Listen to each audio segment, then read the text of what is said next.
Good morning po mga kababayan, sir. This is Jam, the Filipino channel, ang inyong pong lingkod. So today is September 24, 2025 at tayo ngayon ay papunta dito yan sa may Kaluwalhatian Street, Manggahan. At dadalhin po natin yan sa may NAIA Terminal 2, sa may Barangay 197 Pasay po yan. Okay, so magbabalik po tayo mamaya konti pag nakuha na po natin sila. Disclaimer lamang po, ang content po natin ay kalsada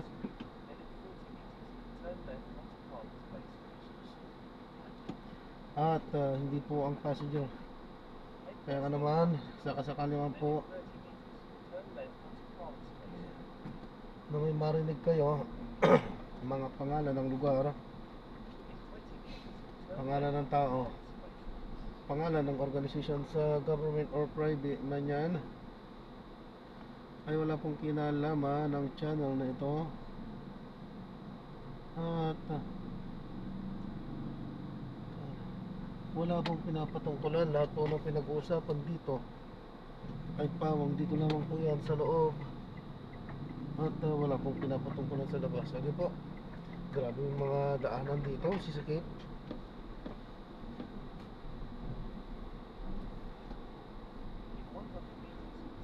Sige po, magbabalik po tayo mamaya natin pag nakuha na po natin sila.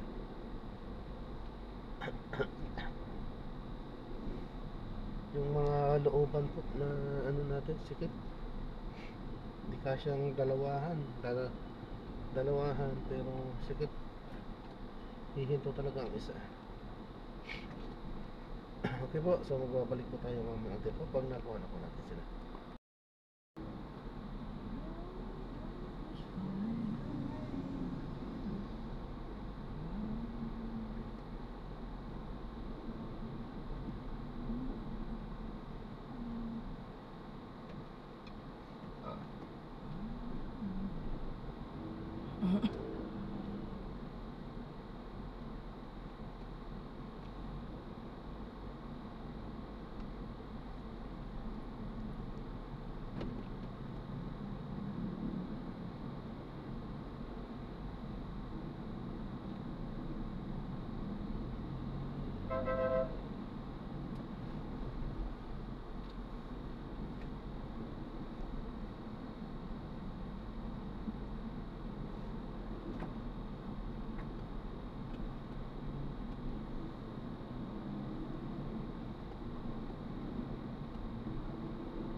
Yung mga alog.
Always attached to color. Kung merong pula, iba ang phytochemicals, yung verde, iba ang phytochemicals ng iba-iba ang mga phytochemicals ng mga maraming pagkain. So if we have wide variety of plant foods with colorful again, choices, makukuha natin yung wide variety of nutrients. Eh yung eczema daw, Doc, how to prevent that? May dermatologist ka na rin, Doc.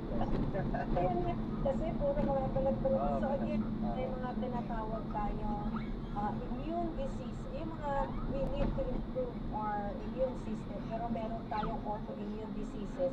Yung mga autoimmune problema kasi yung katawan niya na ang nilalabanan niya. Pero again when we go for plant-based, again what the science can show us based on the research, napakaganda na, sobrang gaganda na when it comes to plant foods. Sobrang super powered na ng mga halamang pagkain. Pero I still believe, meron pa tayong hindi maalam. Kaya nga, pag sinabi natin colorful vegetables and fruits, pagtiwala tayo na lahat yan ay magbibigay ng kagalingan. So again, ganun din po yan. I've seen mga psoriasis patient, pero alam nyo, nakakabuti talaga ang pagkain ng gulay sa kanila. At least, aalisin nyo o bawasan nyo ang mga additives, no? Yung mga pagkain ng, again, magbibigay sa inyo ng self-confusion. Sabi ko nga.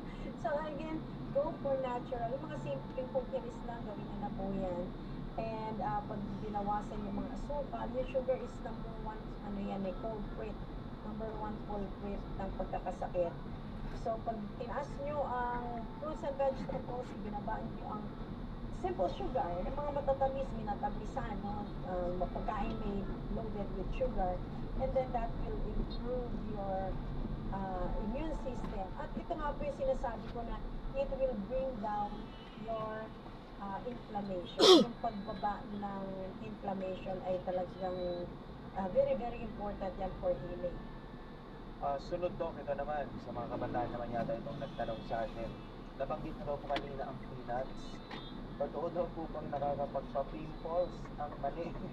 Siguro ito kasi napapakinggan po nila, na makakaalam nyo naman sa social media, Doc, na marami yung mga magkakaroon mga speculation, sabi nila, pagkain daw ng mani ay nakaka-pimples. Totoo daw po ba, Doc?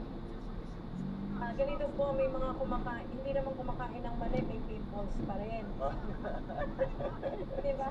Yung pimples po multifactorial yan. No? So minsan, yung mga teenagers natin, ang daming naririnig sa internet, sa TikTok, sa YouTube. So kailangan pong sasalain natin siya kung if this is evidence-based or science-based. Yung mani, siguro magiging culprit siya kasi karaniwan ay piniritong mani. Okay? Piniritong mani yung kinakain. At saka minsan, mani tapos may pinirito pang cornix or may mga chips pa sila, baka possible. Pero alam niyo ako, nakadami kong mani na kinain kahapon. Hindi naman ako tinatamaan ng pimples. At saka may tao talagang risk for pimples, no? May mga tao na talagang tumuin ng pimples. So again, possible na hormonal ang kanyang cause, no? Pwede ding high fat, diet. So yung mga possible causes ng pimples. Pero again, pwede ding hygiene, pwede ding stress. So again po, yan po mga yan, maraming factor. Pero sa ngayon, wag naman sana nating isipin na hormonal na siya. Na sana muna ay baka hygiene lang. No, magtipid lang ko. Kasi mga minsan, hygiene lang siya. Haba ng mga kuko. Pag kinutulog mo yung konting skin na ganyan, mamaya mag-i-infection na. So, possible naman na ibaba. Ang kaya pa natin ngayon, ano, yung hormones, sometimes we need an expert to help us. By the way, ang diet also and lifestyle can normalize your hormones. O, yan din, ang isa pa. Pero, wag na muna yan sana. Okay, sana ang cause lang is high fat diet ba? O kaya hygiene baga? No, yan muna ang mga, o kaya hindi natulog, nagpuyat, bumaba din ang immune system. So, yan po, mga skincare natin na kailangan natin ng very, very, ano to, yung not so complicated skincare. Kasi minsan nakakita lang kayo sa YouTube or sa internet ng skincare, ginaya niya ng ganito, yung pala na photoshop lang naman yung mga skincare na yan, yung mga skin nila. So gagayanin niyo na, and that can sometimes damage the skin. No, malungkot po kasi ang daming mga fake advertisements na hindi naman lahat ay talagang totoo. So again, be very, very careful sa mga skincare nyo and only trust a doctor, no, sa skincare nyo. Huwag kayo mag-trust sa YouTube, no. Ang kailangan nyo lang i-trust ang doktor nyo na talagang, doktor nyo talaga na mapapagkatiwalaan. Huwag kayo mag-trust sa kapitbahay ng prescription nila ng skincare. Okay, ang mga babae kasi, ang dali talagang ang dali talagang I hate to say maloko, pero parang ganun nga eh. Oo nga, very gullible kasi yung mga Pilipino, Doc. I mean, let's be honest, kasi nga, kita naman natin yung mga nangyayari sa ating komunidad and everything. The gullibility is very high kasi nga siguro po, lalo na sa tradition, Doc. Ito nga, Doc, very fun fact. Totoo po ba kaya ito? Please, siguro may mga listeners tayo.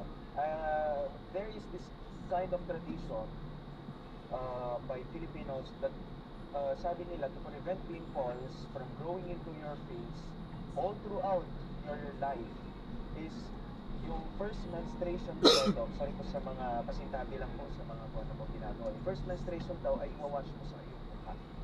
Ayoko yan. Nga daw, this is a common tradition. I heard it from the old people in our place po, ha. Ito talaga totoo. At may classmate din ako na gumawa nito. Well, miraculously, I don't know. Hindi pa naman hindi ko pa nakitaan na nagka-pimples. Though, pero may, di ba, Doc, yung first menstruation, that is, ano tawag dito? Marumi yan, Doc, di ba? Marami yan. So, ibig sabihin ko po nito, may mga, ano to, yung kinagawian lang. Kinagawian lang, naging culture or kaya naging prescription ng mga unang panahon. Pero when it comes to microorganisms, ito pag-uusapan natin. Waste yan ng katawan. So, can you see, yung mga skin natin may portion eh. May may mga pores siya sa loob na maliliit na hindi natin nakikita. So, can you imagine na bigyan mo siya ng dumi? Okay? So far, I believe, pero alam mo, yung paniniwala, ito na naman ako ha, yung mga paniniwala ng Pilipino, minsan effective din eh. Oo nga. Tama, Kasi yun nga daw. naniniwala ka na hindi ka magkakapimpos. So, hindi ka na nagkapimpos. Yung iba naman naniniwala na kung kunting magkakapimpos, kumain ng mali, magkakapimpos. Ba't talaga magkakapimpos? Kasi yung paniniwala, ako mas malakas ang paniniwala ko doon sa taong naniniwala na certain things. Kasi may science siya ngayon. Na pag naniniwala ka talaga na mangyayari talaga kasi the brain is so powerful and the brain will really command kung anong mangyayari sa'yo. So yung pimples, ganun din eh. Kasi yung mga kabataan na nagko-conscious sa pimples, lalong tinutubukan ng pimples. Yun, takot na takot, ang dami ng pimples, lalong dadami. So, minsan may mga psychological aspects siya na minsan pupunta na sila sa maraming dermatologist, ang dami-dami ng dermatologist na pinuntahan, hindi pa rin nasosolusyonan ang kanilang sakit, ang kanilang pagdami ng pimples hanggang sobra na. Naging acne na siya, naging scar na sa mga mukha nila. I believe na kailangan talaga din ng peace of mind. Kailangan ng calmness, no? Magkalma tayo pag may pimples, mga kabataan. Huwag nyo talagang i-highlight yan. I-ayos nyo lang yung lifestyle. And then, huwag nyo siyang masyadong i-highlight kasi pag i-highlight nyo yan, it will create a lot of anxiety sa inyo. Yung anxiety, mas nakakatakot sa pimples yun kasi hindi nawawala sa isip yun. Or nag-anxiety ka sa pimples, mamaya it can lead to depression na, no? So again, pimples lang yan, balat yan, and the body has the ability to heal itself even the best environment. May mga tao lang talaga na so strong when it comes to mental health. Yung mga mental health na malalakas na isip, no? Yan ang foundation eh. So, kumbaga, kahit na may something little wrong that appears, no, may lumabas na maliit, pero malakas kasi yung mental health nila, and then the body has the ability to heal itself given the best environment, so healing can happen. Okay, so again, nananawagan tayo sa mga listeners nating mga kabataan. Multifactorial po yung ating mga pimples, pero ang magandang balita, dito tayo sa magandang balita, the body has the ability to heal itself given the best environment. Kung gumagaling nga yung mga mas nakakatakot na karamdaman, lalo pa yung pimples lang. Diba? Ilangin nyo na lang yan. Okay, pimples lang yan. Appearance, pero it will not cause you death. Huh? So, pero again, sometimes it will not cause you death, but it can lead to loneliness. Okay, so again, healthy living tayo, matulog ng maayos, mag-hydrate ng maayos, tamang hydration, kumain ng maayos na pagkain, maraming antioxidants, maraming sustansya, maraming good amount of vitamins and minerals and phytochemicals, mag-exercise, matulog ng maayos, at mag-sunshine. Kasi minsan yung mga kabataan, takot na takot mag-wrinkles, hindi nagsasunshine, and deficiency naman yung problema nila. That can also lead to weak skin. Ako talaga, hindi ako afraid sa init ng araw daw. I really love the sun. Siguro dati nga ay gusto ko na yun, na syempre, nasa insecurity level ka pa to, pero ngayon na parang hindi security, health level na eh. Kumbaga parang gusto ko na maging healthy palagi para hindi magkasakit, hindi ma-hospital. Ako to, since birth, hindi pa po ako na-confine. Never in my life was I confined.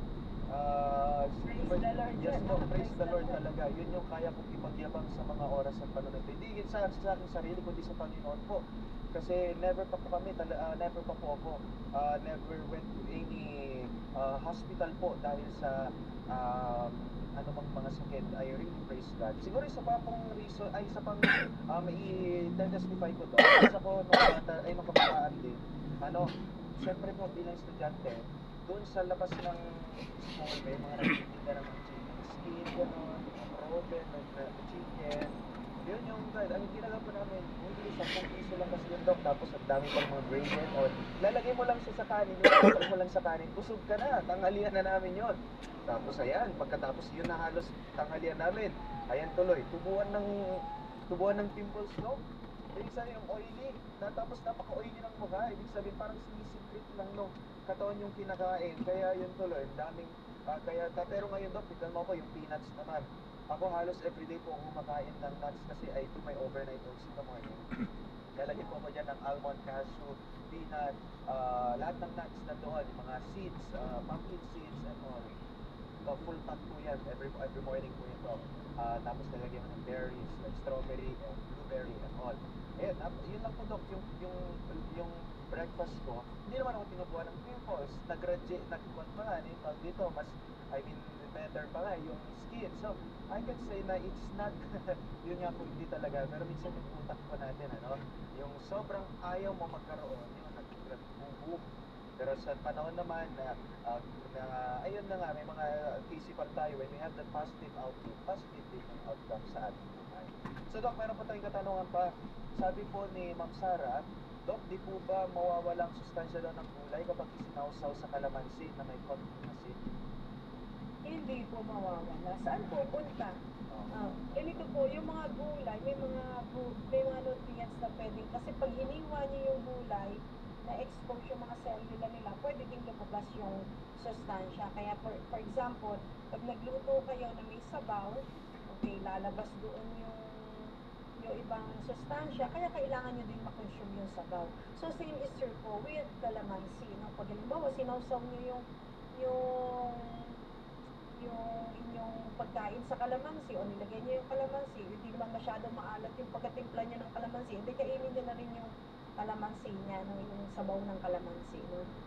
Kung tamang-tama lang na asin ang lagay niyo, so sarap din yung i-consume, no? Yung natirang kalamansi. Kasi ginagawa ko yan sa pipino yung no, di ba? I-slice mo ng maliliit, pinong-pino, tapos lagyan ko ng kalamansi, a little salt, a little sugar, very little sugar lang, just to blend with kalamansi. Hindi siya ganun kaalat, hindi siya ganun katamis, pero kaya mo din kainin yung kalamansi na yung tirang kalamansi. So, you can do that, no? Kaya yung practical consuming ng ating mga nutrients, nasa practical cookery din. At yung cookery po natin, sana hindi natin itatapon yung mga sabaw nila, yung mga sauces nila, no? At kaya natin kainin dahil hindi masyadong maalat ang pagkaluto. You're like taking your tahini sauce, Doc, ha? Yeah. I love to do that too, ang sarap kaya yung chili powder, yes, those may sesame seeds, and yung sugar lang at salt. Napakasarap po kaya nun sa mangga, sa cucumber. I really love to eat that way, and then I make my own pickles out of that. Anyway, Doc, pero tayong katanungan dito, Doc, baka naman po matulungan niyo daw siya maiwasan ang pagkalagas ng siguro yun nga po nabanggit nyo kanina, may kinder lineage, pero baka nalalagasan lang talaga siya ng mundo. Anything that you can advise po? Kasi Pastor, minsan it can also create worries. Tandaan po natin, everyday nalalagas talaga yung buhok natin. Maraming buhok ang nalalagas everyday. Normal po yan. Okay, normal. Pero ang nakakatuwa, nalalagas siya po. Diba pag nagwalis ka, nakikita mo yung mga buhok mo, pag naligo, no? Pero nakakatuwa po, tumutubo naman yan. So, with a healthy lifestyle, tumutubo din po yung papalitan din nung yung mga nalagas, papalitan din ng new hair. So again, looking at the picture na if the person is very worried na nangalagas yung buhok niya, yung pagka-worry niya, mas delikado pa yung kaysa doon sa nalagas na buhok. Diba? Kasi nag-worry ka, talaga naman palang by nature na nalagas talaga ang buhok. Hindi ko lang sure mga ilang pieces ba yan, para mga 70 hairs ba yan, 40 strands ba ang nawawala sa atin everyday. So again, nare-replace din siya. So again nga po, mas importante na huwag kayong mag-worry kaysa magbilang kayo ng nalagas na hair. Ang gawin lang talaga natin, mag-healthy living, happiness tayo sa mga kinakain nating plant foods. And when you do that, I believe na we can now meet yung talagang yung goal natin dito na hindi lang talaga to um, long life, kundi happiness talaga tayo, no? Meron tayong buhay na maayos na may kaligayahan. Titignan nga po natin, let's not, ayun nga po, maganda po na magkaroon palagi po tayo ng positive outlook. Kasi, yun din to, it boosts our confidence at times. Ako nga rin po, medyo may time na napansin ko nga, bakit ang daming buhok na nandun sa aking floor. Mag-isa lang naman ako sa bahay. So basically, akin lang lahat to, sabi ko. Pero, yung pagkatiin ko ng buhok ko, lago-lago naman. So, syempre, siguro, minsan po, ang stress din po ba, Dok? Nakakapag-content ba? Add din po ba yan?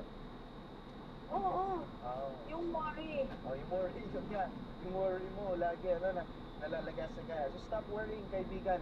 And if it comes naturally, Dok, siguro let's just also have the positive, positive outlook also. Siguro po, may time din, acceptance is very important din po. Kasi may mga bagay po na hindi natin talaga naman iwasan. Ito pa po, Dok, is it true daw po, mga collagen-rich foods, nakakatulong sa pag-firm down ng balat? Yan, collagen-rich foods. So ano daw po yung mga collagen-rich foods, Dok? Meron po kasi nakapagsabi, yung balat daw ng baka is pure collagen. And yung, sabi dito, yung paa ng manok. Is it true, Dok? Yes po. Collagen talaga siya. Pero again yung collagen, it is, meron din tinatawag tayong collagen boosting foods. Hindi siya collagen per se, pero it can create collagen in your body. So ito na yung sinasabi ko, mga legumes, beans, and then when it is yung collagen synthesis, kailangan naman natin doon yung vitamin C. Yung zinc and copper, kailangan din for collagen synthesis. So nandun na naman yung nuts. Iikot na naman tayo Iikot na naman tayo doon sa mga napag-usapan natin. Hindi nga siya as in collagen na sinasabi mo na collagen galing sa beef, galing sa bone broth, or kaya galing sa chicken skin, mga cartilages. Ito yung mga collagen, pure collagen, concentrated collagen. Yung mga beef tendons, yung mga balat, mga paa. Pero meron tayong tinatawag na collagen. I would rather say, go for collagen boosting foods. Ito yung mga collagen, ito yung mga foods na pag-boost ng sarili mong collagen. Okay, so, again, nandun tayo sa legumes. Yung iba, sinasabi nila yung white eggs can have glycine and proline, ay mga key collagen building amino acids. So again, if this is animal product, pwede nyo kunin yung doon sa egg whites ng yung itlog, Pero again, when it comes to plant-based naman, sure pa rin ako na it can boost your production of your collagen. Dahil amino acid ng legumes, napakaganda, yung soy products, and then you have again minerals, vitamins and minerals. Sabi nga nila pwede din daw dalhin doon kunin sa dark chocolate.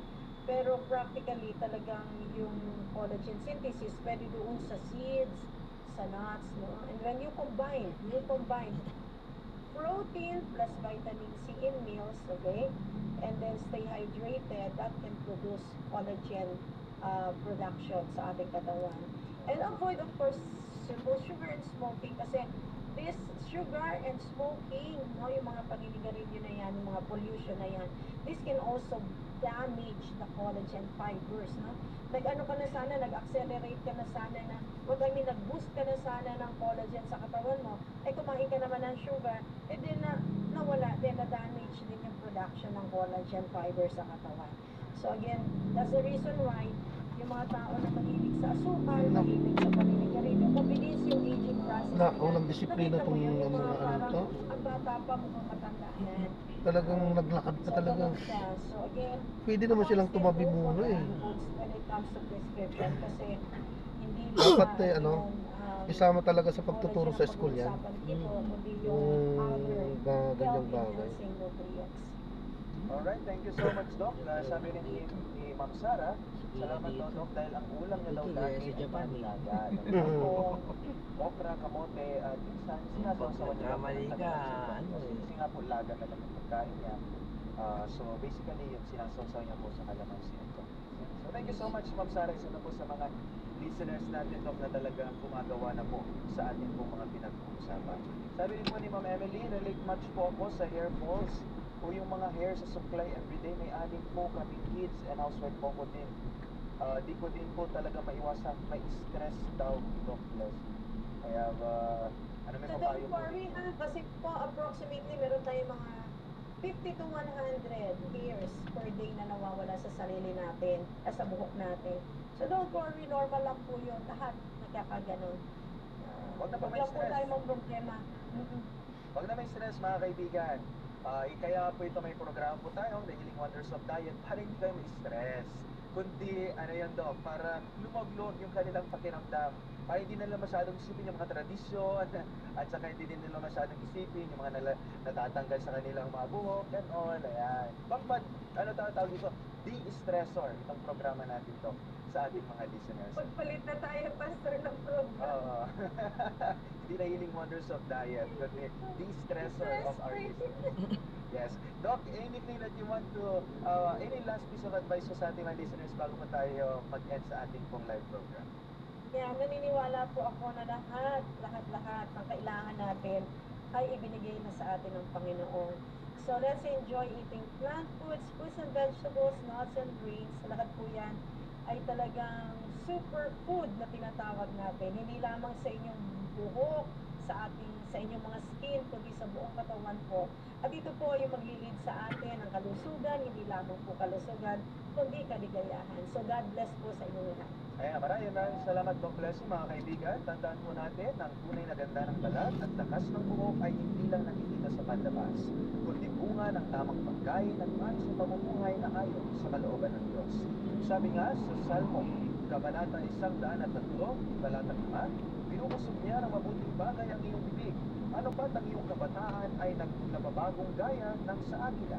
Ibig sabihin, ang Diyos mismong nagbibigay sa atin ng mga pagkain makakatulong upang mapanatili tayo malusog at masigla. Maraming salamat po sa inyong pakikinig dito lamang sa ating programa, The Healing Wonders of Diet, kasama po si Doc Leslie Paraman. Naway patuloy nating piliin ang mga pagkain na nagbibigay ng lakas at ganda, hindi lamang sa panlabas, kundi lalo na sa ating pagbuo na kalusugan. Uli po, ako po ang inyong DJ Pastor Kyle, na lagi po muling nagsasabing, si Diyos lamang ang kailangan.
Sakit na tayo sa kayo, sir. Sa kayo tayo.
Oo.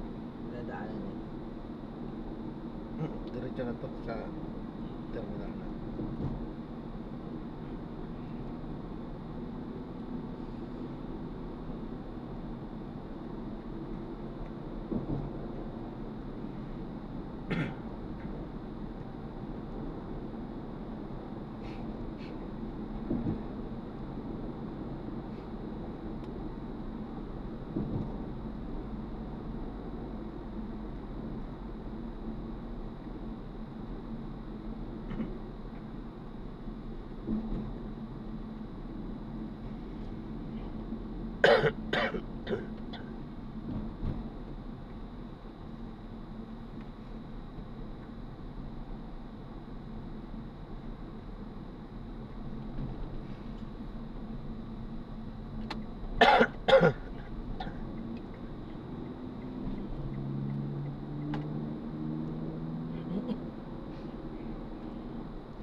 Hirap ng Makati ang ano.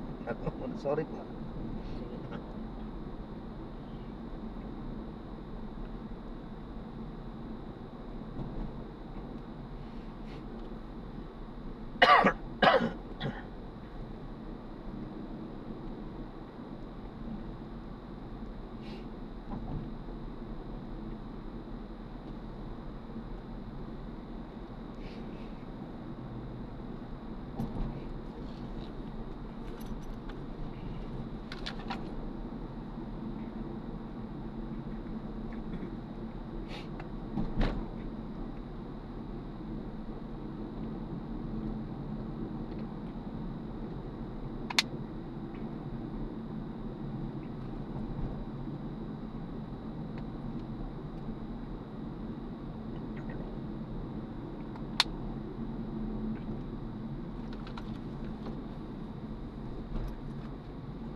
Bakit?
Ano po?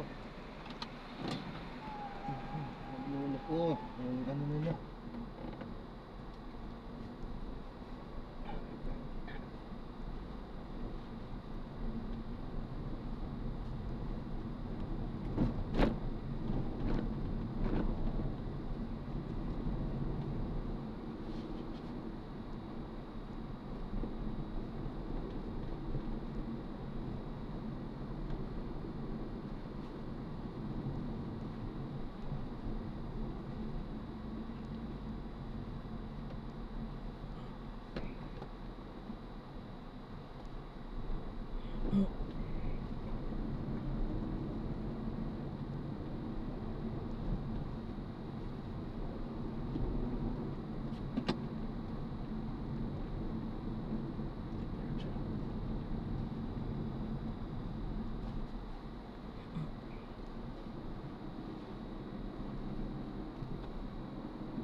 Alpo o aeration.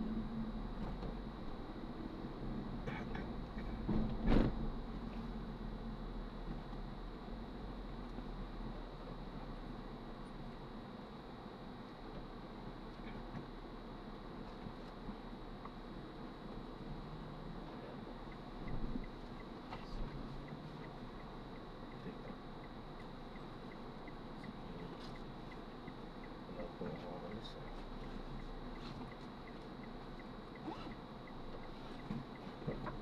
Dapat din naman sana tayo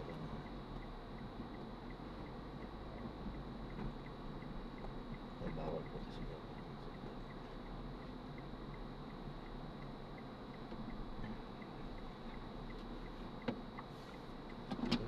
Ingat po, God bless po.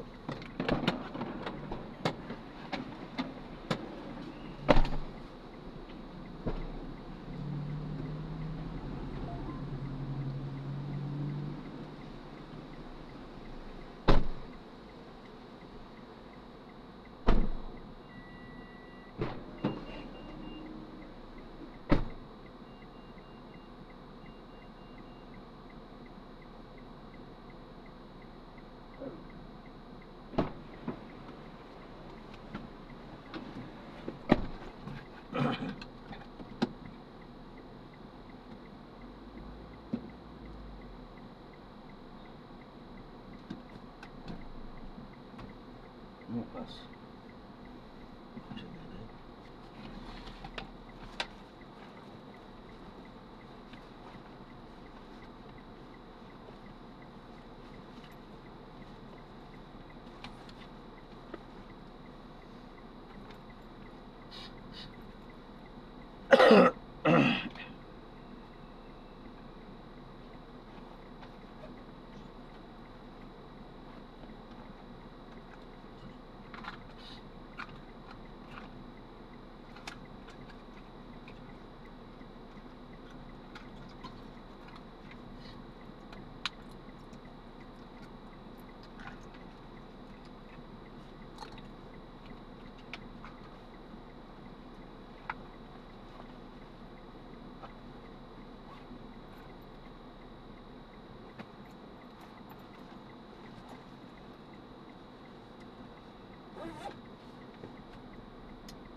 Maliit po. Maliit.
Airport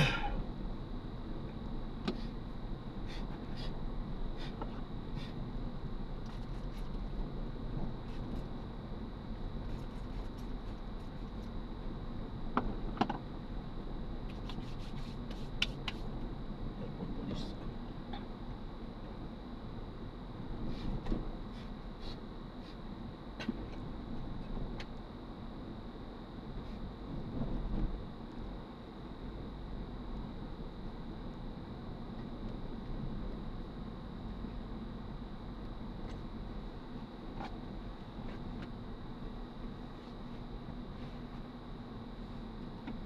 Magkano pa?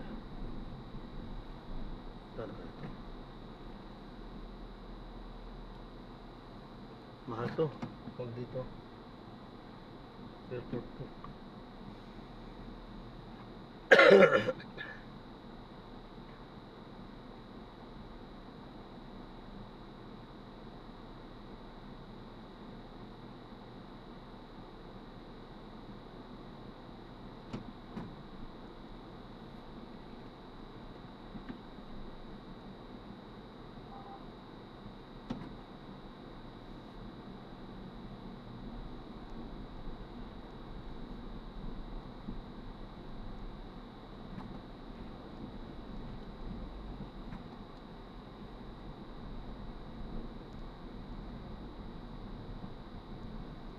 $56 eh.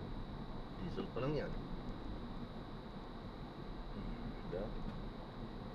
So, kumusta yun dyan eh? Ay! Ayan! So, na-drop na nga natin sila. So, grabe traffic. Maraming salamat po. Nakalimutan natin, umihi tayo. Tapos, ayan. Wala pa naman. Wala pa nang sumunod na bato sa atin. Kaya, ikot-ikot tayo. Punta tayo ng bandang Mall of Asia. Yan, so maraming salamat po. God bless. Paalam po muna po sa lahat po.